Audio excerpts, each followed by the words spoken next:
So the first half we saw 3 tries, 4 cards, and what drama could we possibly expect in the second half? Well, let's get on and talk about it.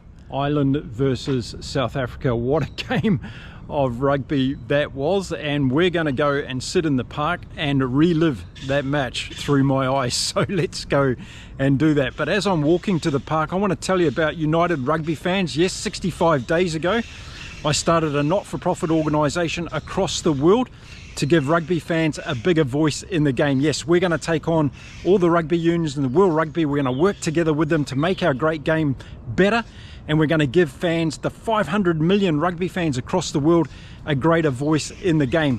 Since that day, 65 days ago, we've now got 200 members of United Rugby Fans across the world. We've got a registered not-for-profit organisation in South Africa led by a fantastic team. We're building one in Canada as well.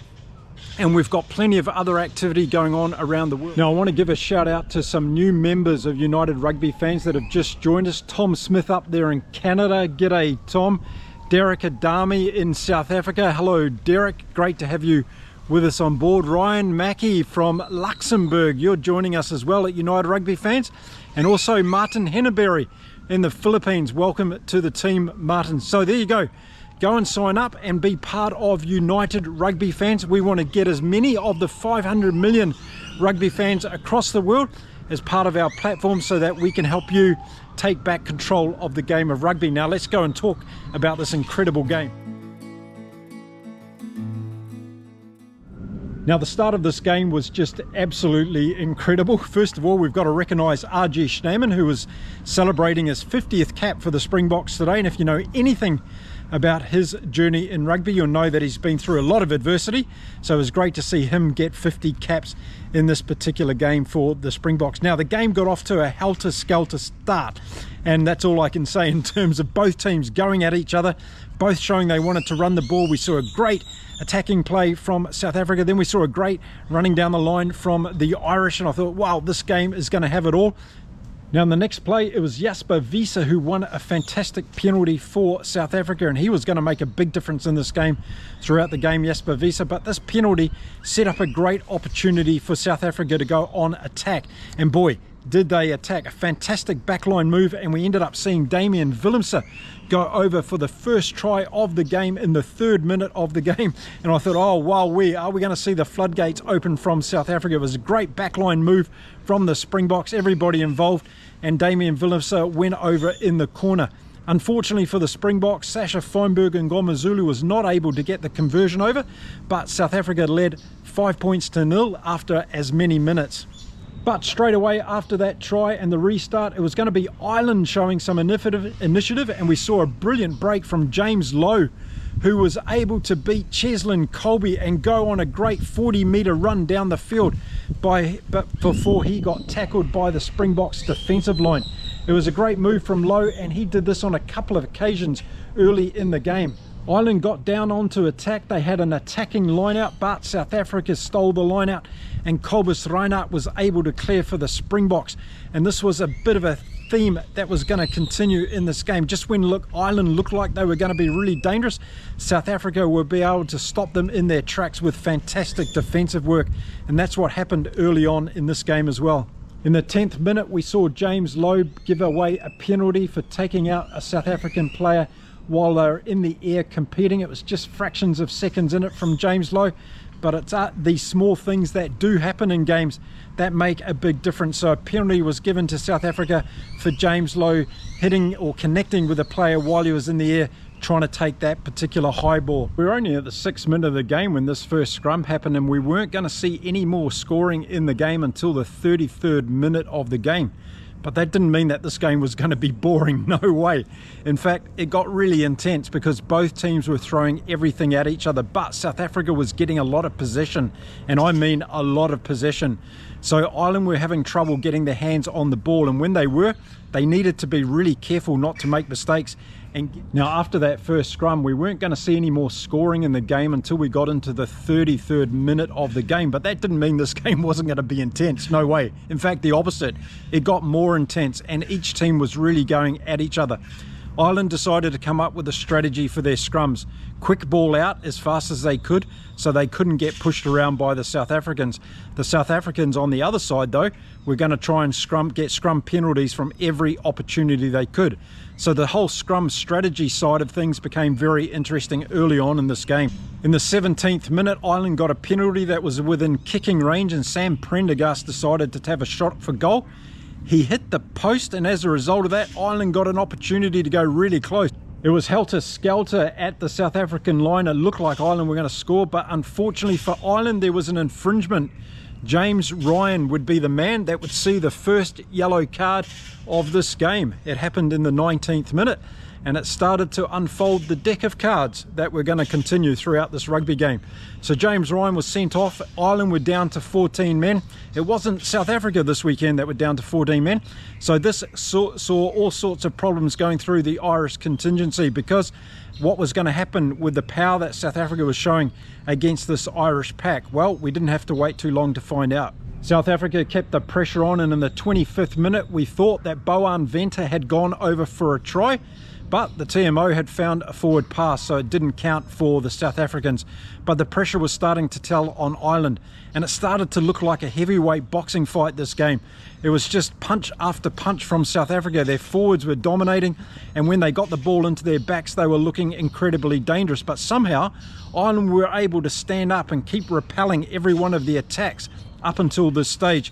It was costing them a lot of energy though, and they were playing the game on the edge of the laws, and they needed to be careful because the referee, Mr. Matthew Carling, that man I'd mentioned before, he was keeping a very close eye on things. Now we saw ANARCHY getting involved in the scrums for Ireland, and South Africa were just turning the screw more and more.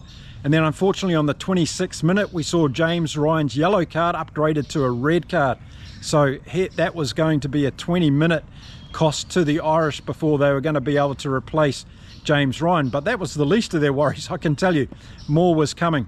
But there was just more and more pressure being applied from South Africa, and if you're an Irish person watching this game, you were probably thinking it was only a matter of time before South Africa were going to get in and score some more points. Now we saw another incident that caught the TMO's decision around the 30th minute of the game. Tommy O'Brien for Ireland went in, and it appeared to be a head clash with one of the South Africans, and we were all waiting with bated breath to see whether or not this would end up in another card. It didn't, but Tommy O'Brien ended up leaving the field with an HIA, and he wasn't going to return to the game. So another blow to the Irish on this occasion. Not only did they have James Ryan off the field at this stage, but now Tommy O'Brien was gone for them as well. And then in the 33rd minute, it started to really unravel for the Irish, and it started to gain momentum for South Africa. It was that man, Cobus Reinhardt, who I had mentioned in my preview videos as being one of those players to watch out for with those darting, sniping runs. He was able to get through the Irish defensive line when South Africa were on attack and score a brilliant try for the Springboks. And that put South Africa out to 10 points to nil with the kick to come. But unfortunately, during that play, we saw another indiscretion from an Irish player, and this time it was their number 10, Sam Prendergast, that would be shown the yellow card by Matthew Carling, and we would have another player off the field for Ireland. So they would be down to 13 men at this stage. Sasha Feinberg and Ngomazulu had his kicking boots on, and the conversion of the try from Reinhardt was successful. South Africa were in the lead by 12 points to nil. However, you probably think that they should be in the lead by a lot more given what Ireland were going through. They were being dominated in the scrums. South Africa were playing some fantastic open play when they did get the ball in hand. Ireland were losing players off the field. Were South Africa going to be able to turn the screws before half-time and put this game out of sight? That's what I was thinking at the time. Well, just 2 minutes later, at the 35th minute of the first half, we got the answer to my question, and it was no, it was going to be Ireland. Jack Crowley had come on for Ireland, and he did a fantastic penalty kick for touch that took Ireland deep down on attack and gave them an opportunity from the ensuing line-out for them to try and get close to the South African goal line. And not only did they get close, they got over, and it was that man Dan Sheehan that I talked about in my preview video for Ireland as one of those dangerous players that usually pops up in a game and scores a great try, and that's exactly what he did on this occasion for the Irish, and they were back into it.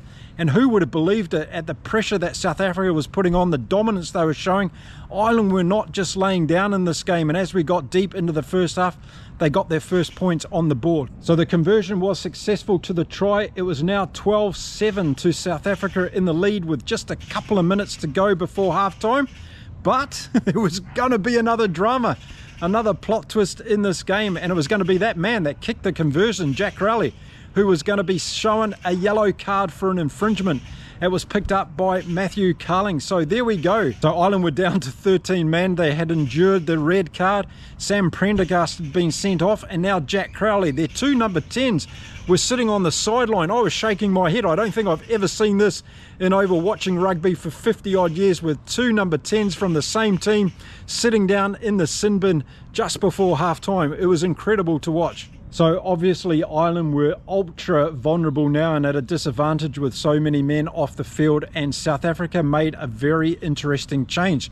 Rassie decided to bring on Steenenkamp and Wilco Louw because he wanted to put absolute domination over the Irish in the scrum as we got close to half time, and he was looking for more points. And boy, what an impact it made. In fact, it caused another tsunami for the Irish team. So it appeared all that South Africa had to do was to get to scrums to try and get a super advantage before we got to half time, and that's exactly what they did. With the new fresh legs on the field, they were able to absolutely destroy the Irish scrum, and they were able to get a penalty try right on half time, and another tsunami of a card, because it was Andrew Porter this time that was going to be sent from the field for Ireland. They were down to 12 men, can you believe it? And South Africa were out to 19 points to 7. Was there going to be any way back for Ireland in this game? They were going to get Sam Prendergast back on early in the second half, but was that going to give them any solace at all? This was incredible. I was sitting at halftime not believing what I was seeing on my screen. Ireland down to 12 men, South Africa absolutely pummeling, and again making the reference to the heavyweight boxing match. I just thought that this was like watching a punch-struck boxer in Ireland in this occasion, getting up off the canvas time and time again, but they were still in the fight and they were still going on. Half-time would have been a really interesting chat from both Andy Farrell and also from Rassie Erasmus. So the first half we saw 3 tries, 4 cards, and what drama could we possibly expect in the second half? Well, let's get on and talk about it. Now, incredibly enough, Ireland were the first to score in the second half, yes, even with down to 12 men. Sam Prendergast came back on to make it 13, and they got a penalty kick opportunity, which he took and got over. So we're back to 19 points to 10 on the scoreboard. How is this happening? South Africa was so dominant in this game. Ireland were down so many men, but somehow Ireland were keeping in touch in the scoreboard. And all I could think was, if Ireland scored again right now, early in the second half, this was going to be absolutely incredible. How could they do this? Rassie was looking frustrated in the coaching box. South Africa had so much dominance in this game. They could have put this game out of sight, or they should have, but they weren't, and Ireland was sticking in there. And I was starting to sit on the edge of my seat because I could see what was happening here. The Irish crowd were getting into it, supporting their players, and the team was rising to the occasion. They were absolute underdogs now. They were getting pummeled by South Africa, but they kept getting up and they kept staying in this fight. And it was starting to be one of the all-time classics of rugby games as far as I was concerned. So in a game like this, where it's got a little bit of everything, all you need next is a bit of individual brilliance, and that's what we got just 4 minutes after that penalty kick from Sam Prendergast. And it was that man, Sasha Feinberg and Ngomazulu, who's been lighting up rugby grounds across the world so far this year, and he did it once again. He did one of those beautiful drifting, ghosting runs through a gap, beating a couple of Irish defenders, and the lack of Irish defenders in the line was no match for Sasha Feinberg and Ngomazulu, and he was over to get a try, a very important try for South Africa at that stage of the game, I thought, because if Ireland scored again at that stage, they were right back in it. But South Africa got over for a try, and it was that man, Sasha Feinberg and Ngomazulu, and the Springboks team, well, they knew how important that try was in the 46th minute of the game. So over the course of the next 2 or 3 minutes, it was a really interesting game. We had R.G. Schneemann coming on to celebrate his 50th cap for South Africa. Congratulations to him, his friends and family for that great achievement. If you know much about his story, he's been through a hell of a lot with injury, so it was great to see him achieve this milestone. And we also saw Ireland finally getting back to their full contingent of 15 players. So now was the time. Were we going to see Ireland claw their way back into this game, or had South Africa put it too far out of reach? Well, it was going to go up another notch again. Now in the 50th minute, South Africa got another penalty, and we'd seen this throughout the game. It was disrupting the flow of the game. In fact, this was the 12th penalty for South Africa in 50 minutes of rugby. Now normally we say that if you keep your penalty count under 10 for the entire game, you're doing pretty well. But Ireland had given away 12 penalties in 50 minutes in this game, most of them resulting around the scrums. South Africa were being absolutely dominant, and they were also being awesome in the line-out as well. We saw both Ruan Norkia and Eben Etzebeth doing an absolutely fantastic dominance in the line-out for South Africa in this game. And it wasn't until deep in the game where we saw Ireland actually start to contest in the line-outs. And it was in the 53rd minute of the game where they did win in a very important line-out. A minute later, they got a penalty kick opportunity, and Sam Prendergast got that over for Ireland. So they were back to 13 points to 24. How was this happening? How were they still 11 points from South Africa when South Africa were dominating this game in every aspect, it seemed?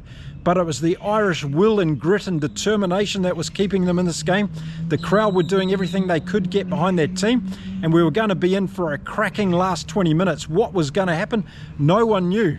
We saw Sam Prendergast come on for Ireland. He played fantastic, I thought, last weekend against the Wallabies, and he started off brilliant again in this game, making a difference in the breakdown and giving the South Africans a bit of a hard time and something to compete with. And this started making a difference. We started seeing Ireland getting a fraction more ball, and that's what they were missing throughout this game. The possession at key moments from the set pieces was South Africa's, and they had been absolutely dominating and throttling Ireland throughout the game. But as soon as Ireland started to get some sense of ball, things started to look a little bit better for them. So it was 20 minutes to go. The score was 24-13 to South Africa, and that was the time when Andy Farrell decided he needed new fresh legs on the field. So we saw the switches coming on, which included players like Beelum, and also Jack Conan came on for the Irish. This was going to be a big thing because obviously those Irish forwards had put in a huge shift, particularly when they were down to 12 men, and Bundy Aki, as I said, had been playing his role as a hybrid player for Ireland in this particular game. And talking of hybrid players, yes, we had seen Andre Esterhuizen come on for South Africa to shore up their scrum as well. Seo Kolisi had been substituted. We saw Quagga Smith come on as well. Malcolm Marx had done a fantastic job for South Africa. We saw Grobelaar come on, and it was really the ring of changes that had come on throughout the last 20 minutes of the game. So we went into the last 20 minutes, and yes, we got another card. It was a yellow card to McCarthy from Ireland. Again, in the scrum, another imposing scrum from South Africa, showing the absolute weakness, and Matthew Carling was just handing out cards like he was in Las Vegas. It was just incredible to see. So McCarthy went off, and Ireland were down a man again. But they had been dealing throughout the game with this, so I was expecting that they were going to be able to do the same thing. But there were a lot of tired legs on the park at this stage, and were South Africa going to be able to take advantage of this, like we've seen in many of their other games in the second half, particularly in the last 20 minutes? Were they going to be able to put Ireland to the sword and put this game beyond any figure of a doubt? So a couple of massive injuries for Ireland in the last 20 minutes. Baird went off injured. It looked like he couldn't walk very well. Then Mac Hansen went off from fullback. He played a fantastic game for the Irish. I thought he was super competitive in the high balls. We saw him play that brilliant game last weekend against the Wallabies, and he was just taking in that form into this game. A great player, Mac Hansen at fullback for Ireland in this particular one. Casey had come on halfback. Jamison Gibson Park went off. Grant Williams came on for South Africa, and that meant Cobus Reinhardt, who scored that very special try, went off.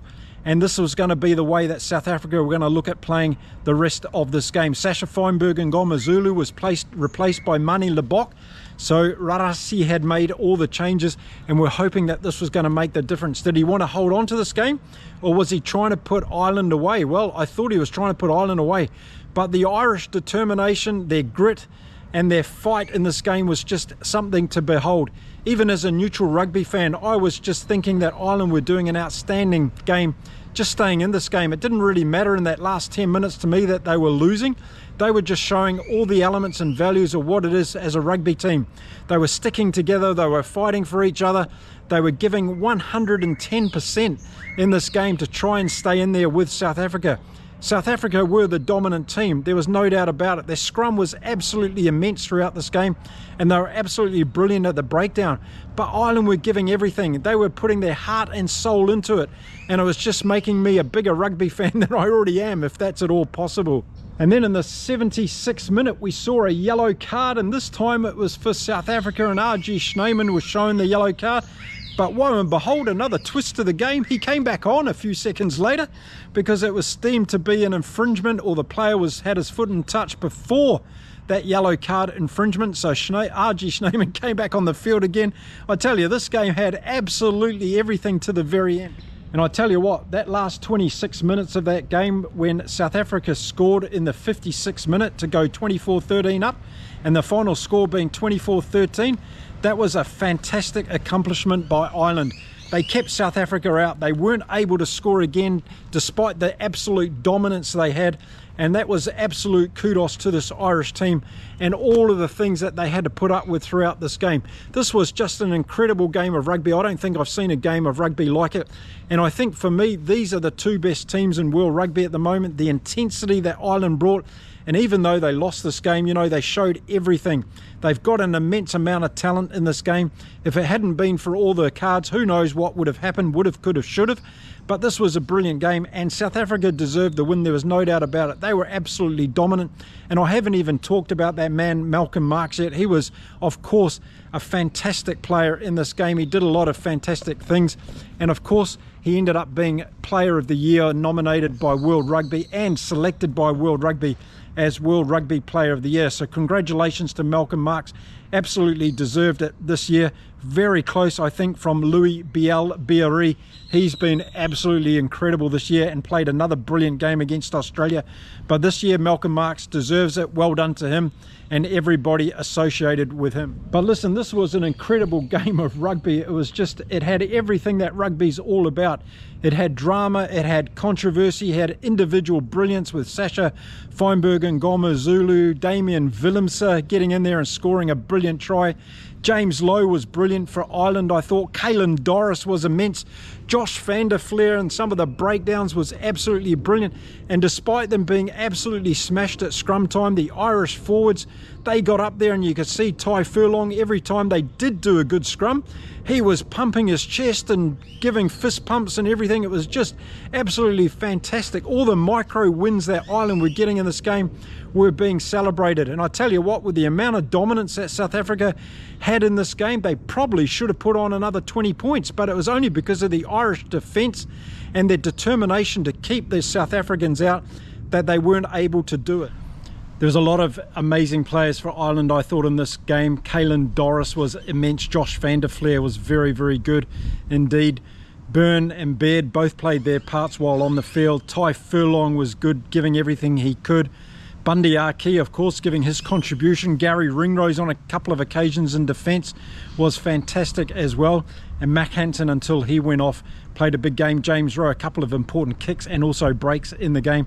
So across the field, both teams, there were some really, really fantastic players. How did you see it? Let me know in the comments. It was a fantastic game of rugby. It was intense. It was full of drama. It had everything of a fantastic documentary series on the game of rugby. This one, it was just a really, really incredible game. Now, the good news is, if you're a Springboks fan and you love watching them play like I do, you're going to be able to watch them again next weekend, because they're going to take on Wales at the Principality Stadium, which will be their last game of the 2025 season. And then, of course, after that, I'll be giving my full debrief on what I thought of the Springboks team throughout this year, and a whole lot of things that I'm going to go into very deeply about that. So make sure you stick around for those videos coming up in the not too distant future. But this was a great game of rugby. Congratulations to both teams for contributing to it. You can't just do it by one team. You've got to have both teams going into battle, and that's exactly what we got at the Aviva Stadium yesterday in Dublin. Absolutely brilliant stuff. Okay, so I'll let you get on with subscribing. liking the video, making a comment, and then sending me an email to sign up to United Rugby Fans and becoming part of our global movement to change the game of rugby across the world with all the things that we're not happy about as rugby fans. So there you go, I'll leave the video right there for now, and I'll go off and watch some other rugby, and it's going to be time for England against Los Pumas. That's going to be a fantastic game as well. So keep watching your rugby, keep enjoying it across the world, stay safe, and I'll be back again really soon from here in beautiful Cancun in Mexico with another video. Until then, it's time to say adios from me. Bye for now, everyone.